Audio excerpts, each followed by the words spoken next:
Hello everyone, আজকের recipe চিংড়ি মাছের বড়া। প্রথমে একটি পাত্রে ব্লেন্ড করে রাখা চিংড়ি মাছগুলো দিয়ে নিন।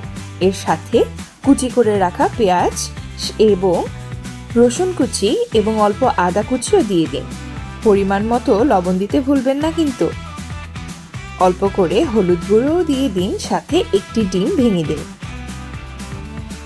এবং কুচি করে রাখা মরিচগুলো দিয়ে ভালো মতো মেখে নিন। তারপর পরিমাণ মতো কর্নফ্লাওয়ার দিয়ে আবার মেখে নিন। ডোটা মাখা হয়ে গেলে তেলের উপর সুন্দর করে নিজের মতো আকৃতি দিয়ে তেলের উপর ছেড়ে দিন। এক পাশ হয়ে গেলে আরেক পাশের জন্য তা উল্টে দিন। ব্যাস, লাল লাল করে ভাজা হয়ে গেলে নামিয়ে নিজের মতো পরিবেশন করুন চিংড়ি মাছের বড়া। গরম ভাতের সাথে এবং বিকালের নাস্তা দুটোতেই অনেক মজা।